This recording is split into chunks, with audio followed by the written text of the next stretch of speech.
Hello, and welcome to the Here to Uplift podcast, where we center the stories of impactful changemakers, entrepreneurs, and community leaders who have done the hard work of uplifting themselves through adversity to get where they are today, and now uplift others along the way in their journeys.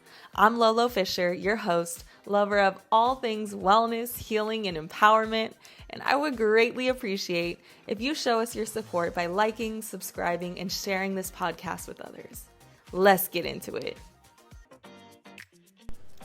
Today, my special guest is Kyra Birks. Kyra is the founder and owner of Paradise Dance Studio, or PDS for short, in Fremont, California. Kyra and I first connected on social media, and immediately we vibed. After about a year of supporting each other's content and hyping each other up on the web, we finally hopped on a call and got to know each other some more. What I learned in that first conversation with Kyra right away is that she is faithful, hardworking, honest, and truly cares about her community.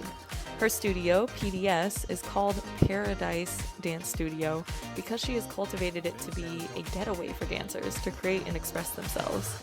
We found so many things in common in that conversation, including our passion for empowering women and experiences of exploring identity and dance while we were in college. We dive into this and so much more in this episode, so stay tuned. But first, I'll be real with y'all. When Kyra and I sat down in her beautiful studio and recorded this podcast, I was about halfway into my journey of running UPLIFT Community Wellness Studio in Merced, California. Now, at the time that this is being released, I literally have just closed my physical studio in Merced and am pivoting to some varied offerings. So you'll hear us talking about both of our studios and the lessons learned along the way. But I definitely want y'all to listen in to those huge lessons and inspirations that have brought Kyra to running her studio for over 5 years now. And mind you, she started before she even turned 21. Like, come on, y'all. So here we go. Grab your notebooks and pens and get ready for episode 6 with Kyra Birks.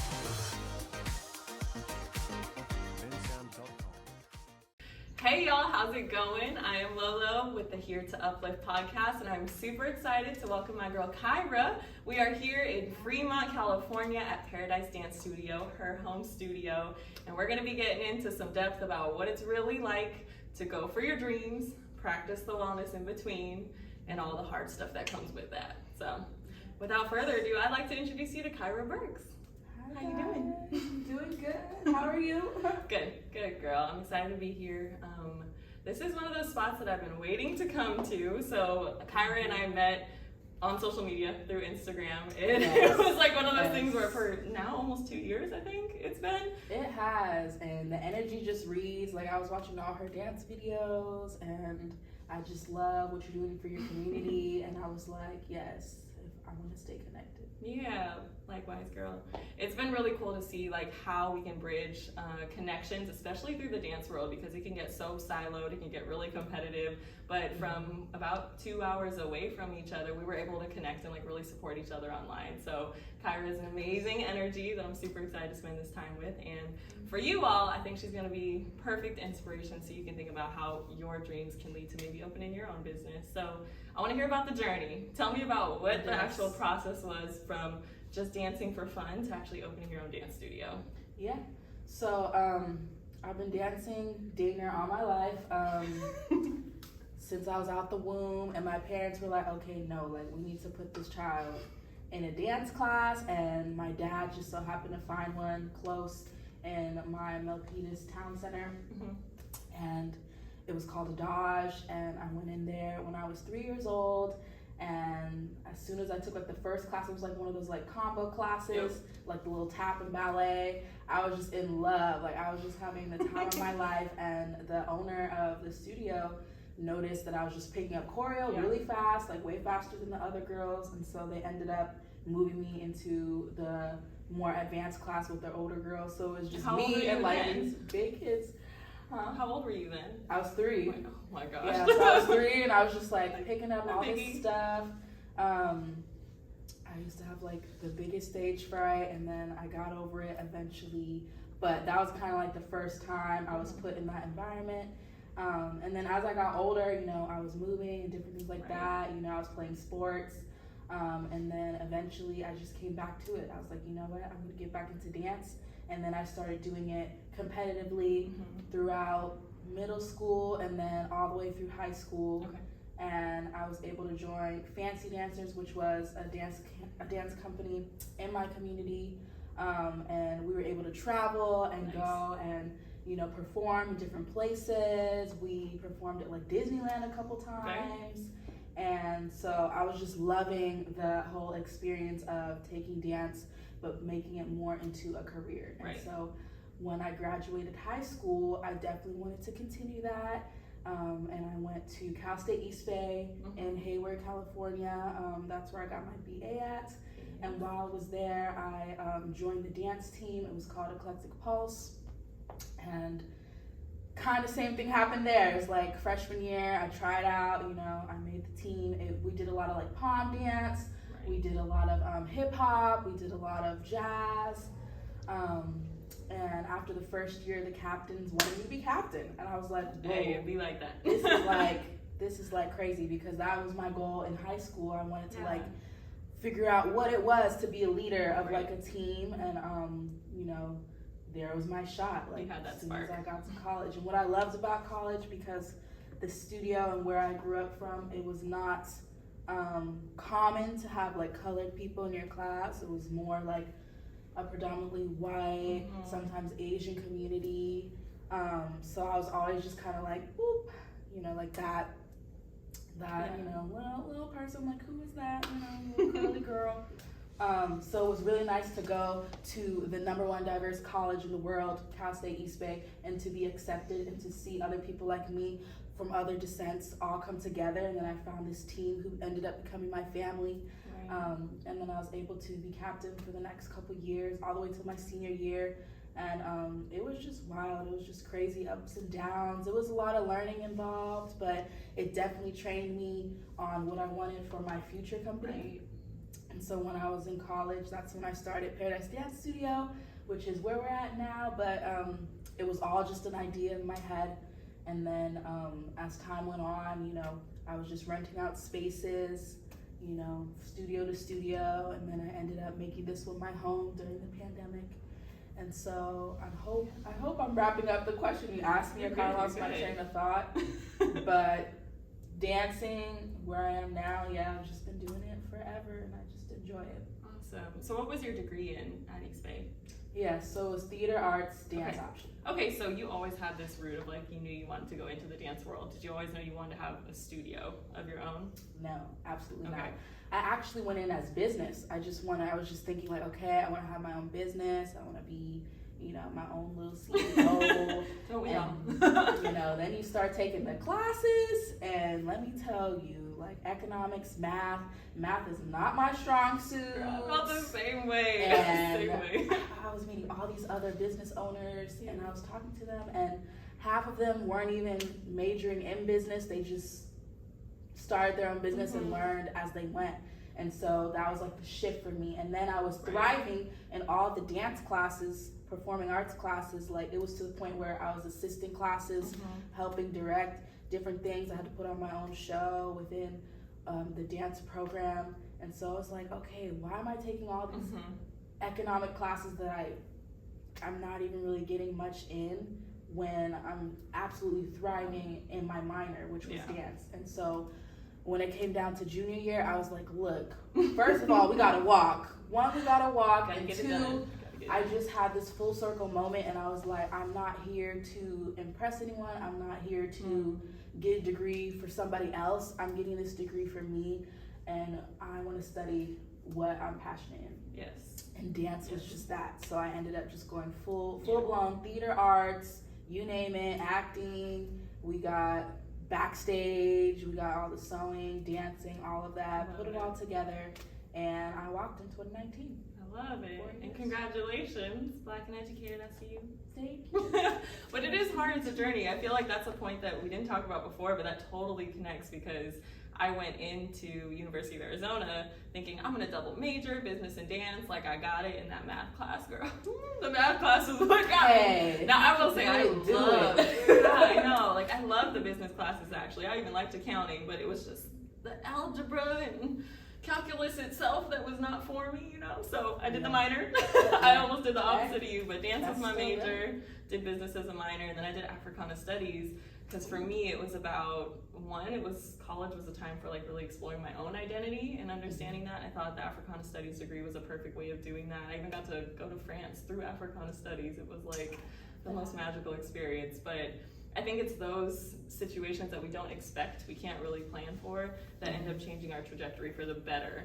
But I want to come to the point where you said full circle moment. So you say you learned that you didn't have to impress anyone and you made that decision for yourself. So how has that time, 2018, 2019, right, time range, transferred to now post-pandemic and thinking about keeping yourself in business, running this amazing studio, but also fighting the idea that you don't have to impress anyone in that journey? Right.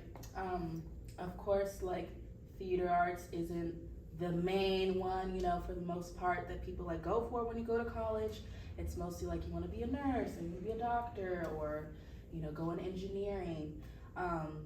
But when you figure out yourself, when you figure out who you are and what your purpose is in life, that's when everything just like shifts for you. And I literally just came in that full circle moment of like, performing arts is literally my heart and soul. Like, that's literally how I go throughout life. And especially when the pandemic hit, which was right when I got out of school, like exactly after I graduated, the pandemic hit. I'm so thankful I did not have to experience college during that time. But right after that, it was like we were stuck in the house, couldn't go out. All you could do is just go to the grocery store, you know, and that really, you know, hit me mentally. And so with that, the only thing keeping me sane during that time was dance. So I thank my Lord and Savior, because like that is literally my outlet. It has been my outlet, and that was why I continued my studio during like such a horrible time. I was literally just going on lives, and people would just like donate to me, you know, like Cash App, whatever, just for me to like keep going and doing what I do. And I saw that it was also helping others. They would message me and tell me, you know, how important, you know, dancing was for them during that time. And so full circle, it's just like that mission to help others, be that light worker, and to help people in my community. That was the main reason why I continued, and it, you know, overflowed into this joyful space, safe space for people to move and express themselves through dance. And my business was actually not popping. It was not popping in the beginning. Like I like, of course, it's just like friends and family that would be there to support, and like, you know, they'll come and take classes every now and then. But there were days when I had nobody in here. I'll be on time, ready to go. Nobody would be there. And you know, there's days where you just gotta tear up a little bit. But it was just that motivation, that support and drive from my family and friends to keep going. And once the pandemic hit and I was offered this studio, you know, during that time, a lot of business owners had to make a choice, whether like you want to keep your space or you just drop it, you know, finances, different things like that. And the studio owner at that time did not want it here, and she knew I was here every week, just grinding, doing my thing while I was still in school. And she was the first one to call me and my family, and she's like, you know what, like, we see you guys here every week. Is this something you want to do, you know, full time?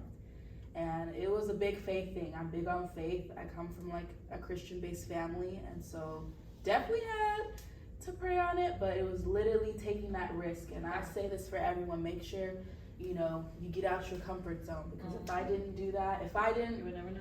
If I didn't, you know, find myself and go for what I really wanted, full on dance, if I didn't, you know, take that risk of like running a studio before I was even like 21, like I would not be here doing what I do. And literally everything unfolded from there. It's like I had packed classes, I had guest teachers coming from all over the world. And then I was able to go on tour from like down south to Hawaii, you know, all over, and just meet all these beautiful, amazing people. And so it's like that was my full circle moment, finding my purpose, figuring out what I wanted to do and how I can help my community. Yeah, Now, I've been learning in that when you find your purpose, it usually means you also have to let go of something, whether that's like somebody else's expectations or standards. So I kind of want to jump to the juice, like to find your purpose, what did you have to let go of? Because I'm sure there was a hard moment in there somewhere.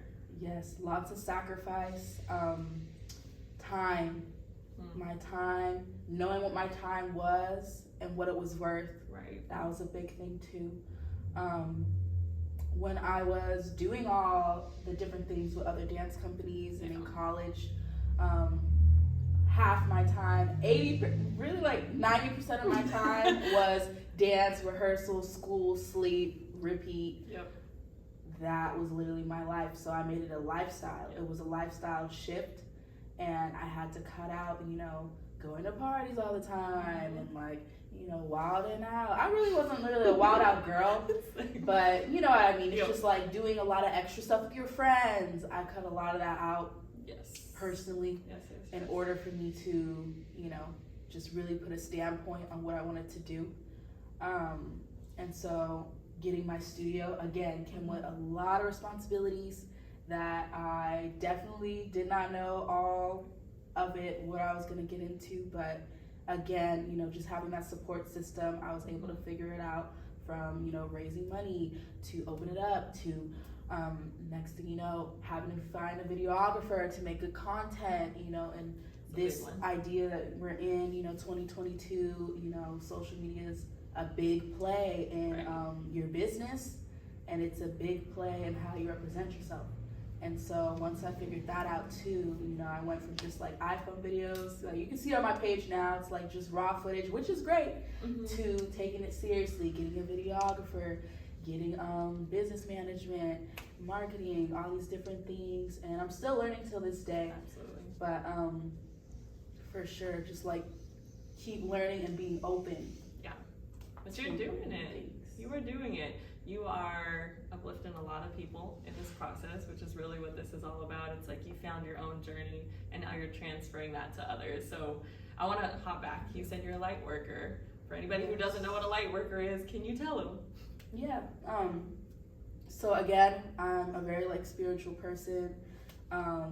Everyone kind of has different ways of describing it, but for me, a light worker isn't someone who naturally does, just like the main consistent thing, like, oh, you work your 9 to 5 and you work hard, like the American dream thing, all those different things, which is great.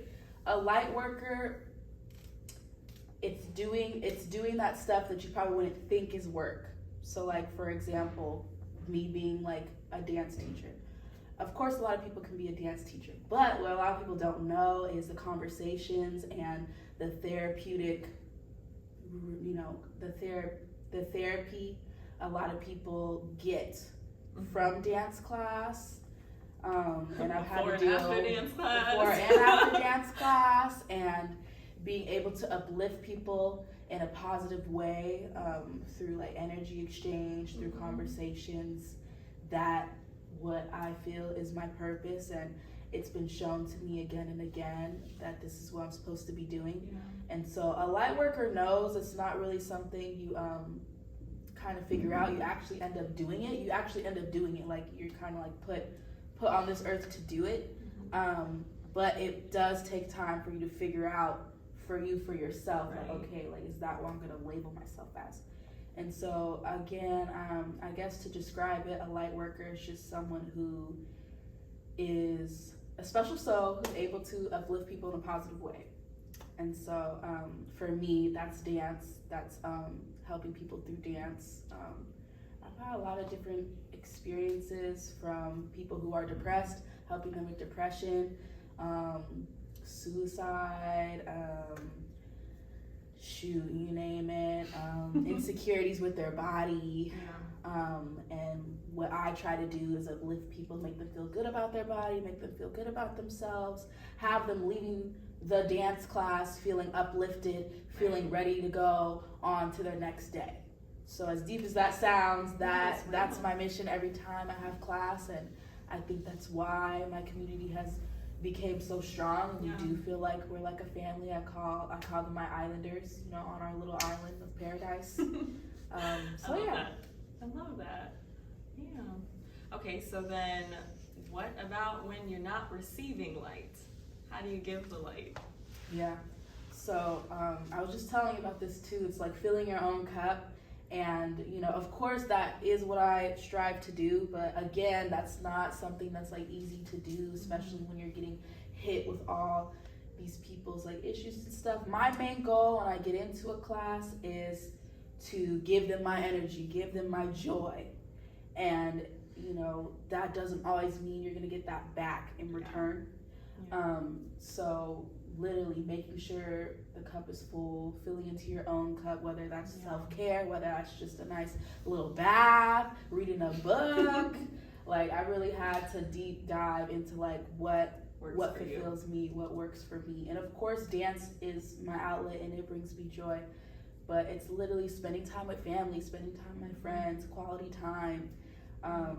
You know, go get a massage, you know, when I'm always doing physical things every day. Yeah. That's the things that like help me, you know, keep going and to stay uplifted. Yeah. Okay, so maybe you can guide me then. We'll plug and play. You've been in your business for 4 years. Although I've been doing pop-ups and working the dance classes, yoga classes, teaching for a while. And she's been doing amazing, by the way. Not only am I uplifting communities, but she is too. So big shout out to you. Thank you, girl. But it's only been 3 months of the studio, and I definitely am feeling that burnout a lot of the time of giving, still trying to run everything. I'm in the process of learning how to do better at delegating and hiring folks to do those skill sets that I need to like trust folks to like take on so I can do what I'm best at, you know, in terms of leading the studio and teaching those specialty classes, things like that. But I'm definitely getting to a lot of those burnout stages where my normal self-care practices that I have built into my routine are no longer working the same way. So I'm very curious what you would tell me in the sense of how you get to this place now where you're like, okay, you just fill your cup, you find that balance, because I'm at a point where I feel unbalanced and I'm trying to get back into that so that I can give people that light through classes. Yeah. Well, number one alone, to have a business and to be running it and the crazy times that we're in right now is ridiculously insane.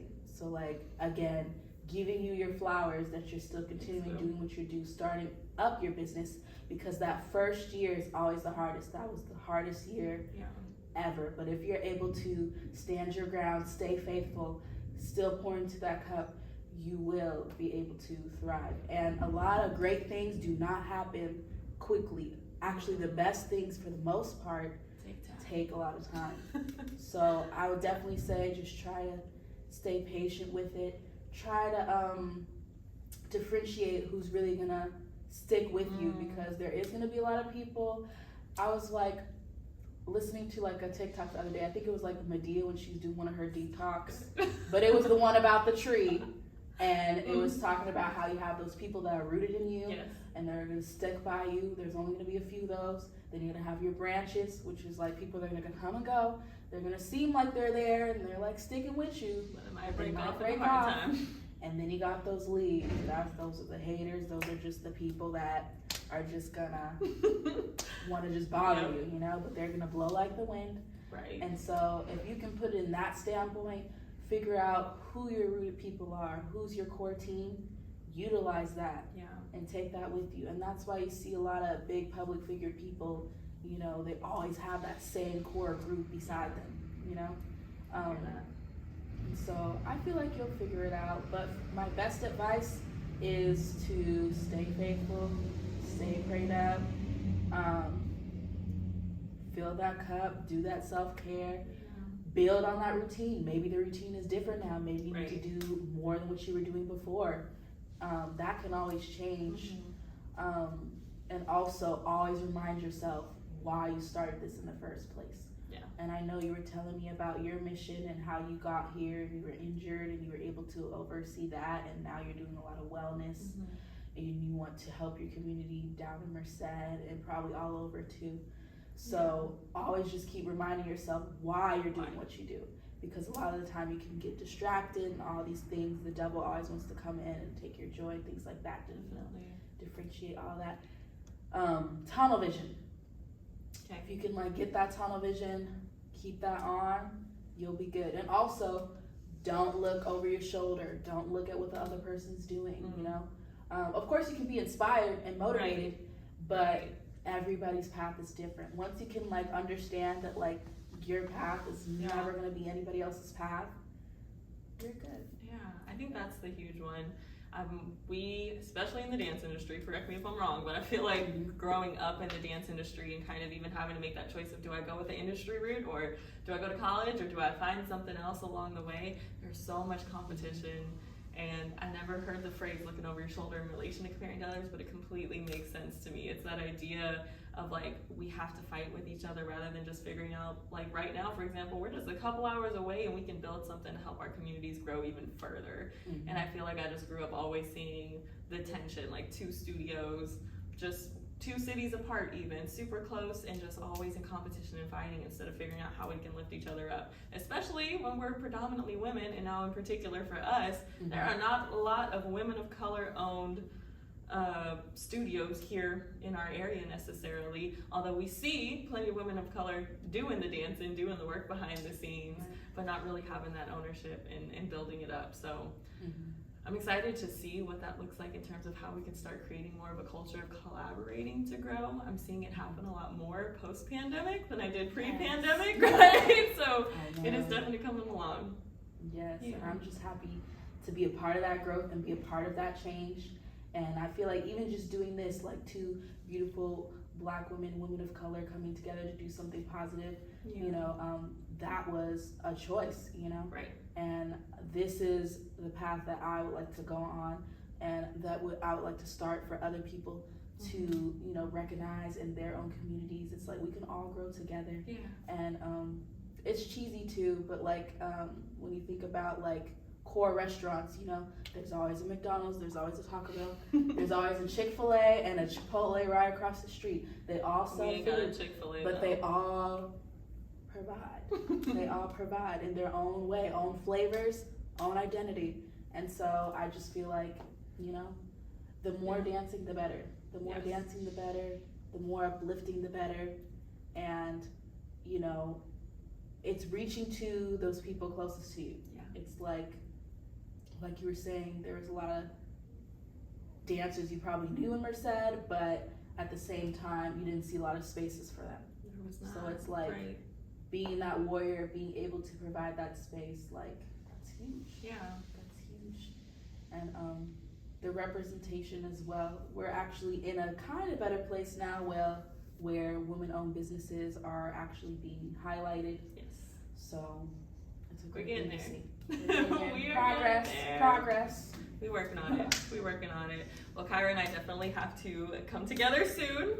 Opposite of podcasts, we're gonna be moving our bodies instead of sitting and talking, but we are definitely gonna come up with a collab soon. So I have one last question for you. Okay. Most embarrassing or awkward dance moment?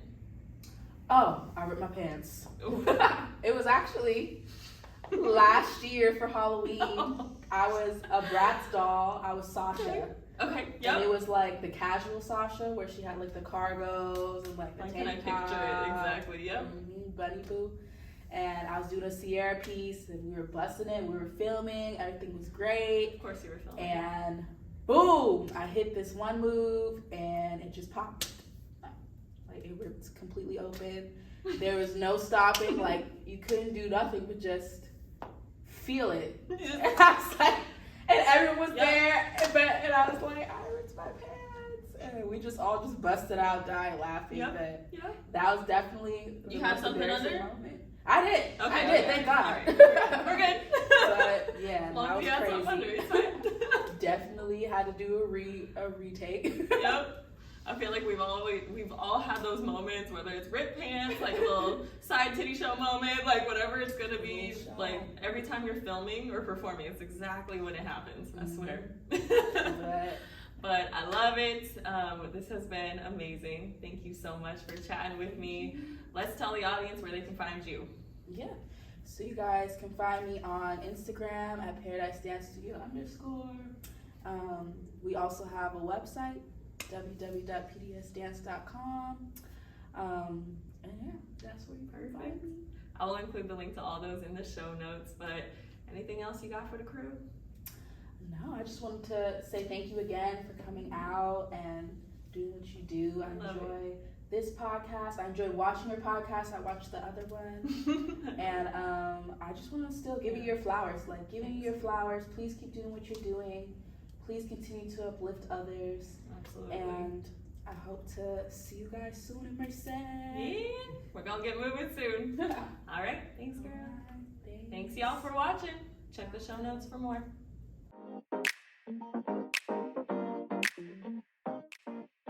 Thank you for tuning in to the Here to Uplift podcast. New episodes are airing every week with some bonus episodes in between too. So make sure you stay tuned by subscribing, following, liking, and engaging with us to let us know what topics you're most interested in and what might inspire you along this journey. We're going to keep working hard on our end because we are here to uplift not only ourselves, but our community too, and that includes you. So I can't wait for you to hear the next episode. But for now, do your thing, let's get it, and let's keep moving forward. Uplift yourself, friends. You got this.